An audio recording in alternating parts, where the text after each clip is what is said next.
चलिए स्टार्ट करते हैं। आज का इस वीडियो में हम देखेंगे our problem is identify the type of formal fallacy. और इस वीडियो में हम जो प्रॉब्लम करेंगे वो पर्टिकुलर डिस्ट्रीब्यूशन ऑफ टर्म्स वाला एग्जांपल हम लेंगे। यहाँ पे एक एग्जांपल लिखा है, no cowards are brave, all cowards are unreliable, therefore no unreliable people are brave.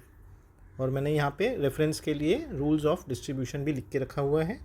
तो रूल्स ऑफ डिस्ट्रीब्यूशन, जो कि अगर प्रपोजिशन AEIO उसका सब्जेक्ट और प्रेडिकेट उसका रूल ऑफ डिस्ट्रीब्यूशन हमको आइडेंटिफाई करने के लिए हेल्प करेगा। तो एग्जांपल स्टार्ट करते हैं। एग्जांपल में दिया है, no cowards are brave, all cowards are unreliable, therefore no unreliable people are brave. तो सबसे पहले हमें इसमें आइडेंटिफाई करने हैं हमारे तीन terms, that is our major term, minor term and middle term. उसके लिए हम सब्जेक्ट प्रेडिकेट के थ्रू जाएंगे। तो हमारे सबसे फर्स्ट कंक्लूजन में हम देखते हैं कौन से, उससे हमको टर्म्स समझ में आएंगे। तो अनरिलायबल पीपल, दूसरा वर्ड है ब्रेव, और एक वर्ड आ गया हमारे पास में कवर्ड्स। तो कवर्ड्स, ब्रेव, कवर्ड्स, अनरिलायबल और अनरिलायबल और ब्रेव, ये हमारे टर्म्स हो जाएंगे। तो हमारे पास में ये है subject, this is our predicate. तो जो सब्जेक्ट होगा वो मेरा माइनर टर्म बनेगा। तो minor term will be unreliable, और जो सेकेंड पार्ट होता है वो होता है मेजर टर्म बन जाता है हमारा। तो मेजर टर्म बन गया ब्रेव, और फिर बच गया हमारा मिडिल टर्म। तो जो हम पता है तीन टर्म्स होते हैं इसमें, तो थर्ड टर्म हमारे पास में यहाँ पे आ गया है कवर्ड्स। एक बार मेजर टर्म, माइनर टर्म और मिडिल टर्म समझ में आ जाए, उसके बाद में हम उसमें से आइडेंटिफाई करेंगे कि कौन से हमारे पहले, सबसे पहले हमारे प्रपोजिशंस कौन से हैं और वो किस तरह से उसमें टर्म्स डिस्ट्रीब्यूटेड हैं। तो नो कवर्ड्स आर ब्रेव, सबसे पहले हमारा ये कौन सा प्रपोजिशन हो जाएगा, नो कवर्ड्स आर ब्रेव। देखिए नेगेटिव दिया हुआ है और सबको इंक्लूड किया हुआ है, तो this is our E preposition.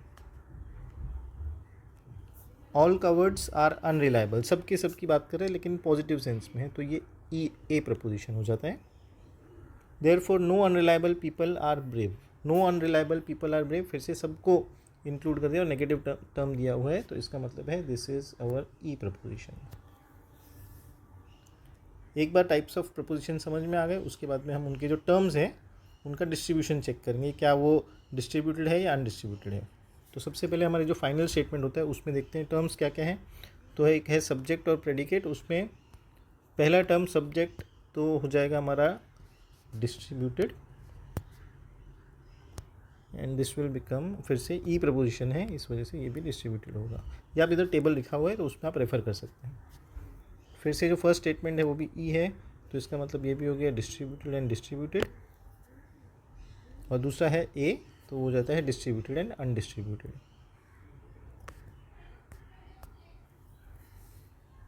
अब हमें इसमें टारगेट करना होता है, ये जो पर्टिकुलर टाइप लिया है मैंने, इसमें टारगेट करना है कि जो फाइनल स्टेटमेंट है उसमें कोई टर्म डिस्ट्रीब्यूटेड है या नहीं है।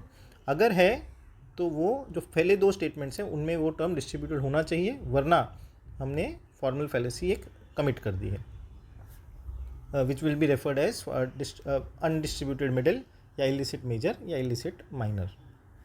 तो हम यहाँ पे चेक करते हैं क्या हमारा फाइनल में कोई टर्म डिस्ट्रीब्यूटेड है। हाँ, डिस्ट्रीब्यूटेड है। अनरिलायबल का वर्ड डिस्ट्रीब्यूटेड है, तो अगर अनरिलायबल मतलब वो हमारा माइनर टर्म हो गया। ठीक है, अब वो फाइनल में अगर डिस्ट्रीब्यूटेड है तो पहले या दूसरे स्टेटमेंट में कहीं ना कहीं वो डिस्ट्रीब्यूटेड होना चाहिए।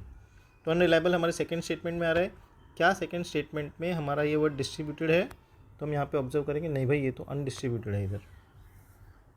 अगर ये अनडिस्ट्रीब्यूटेड है और फाइनल स्टेटमेंट में डिस्ट्रीब्यूटेड हो गया, इसका मतलब है हमने ये गलती कर दी है, ये ऐसा नहीं हो सकता है। तो if the term is distributed in the last statement, then it should be distributed in the earlier statements also. तो अगर ऐसा नहीं है तो हमने कमिट कर दी है fallacy, and over here the fallacy committed is the fallacy of illicit, और हमारा क्योंकि अनरिलायबल का वर्ड माइनर है तो illicit minor, therefore we have committed the fallacy of illicit minor.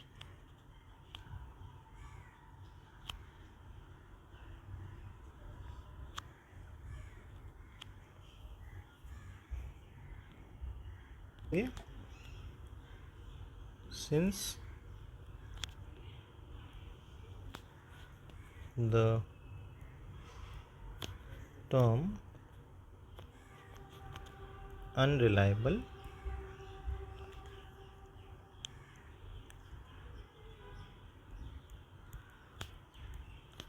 is distributed in the conclusion but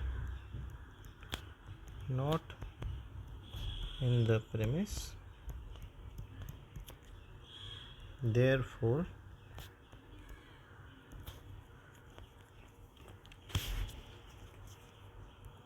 fallacy of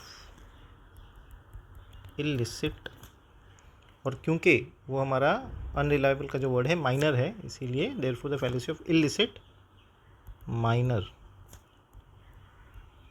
has been committed। तो हम दूसरे video में और एक एग्जांपल इसके ऊपर लेंगे।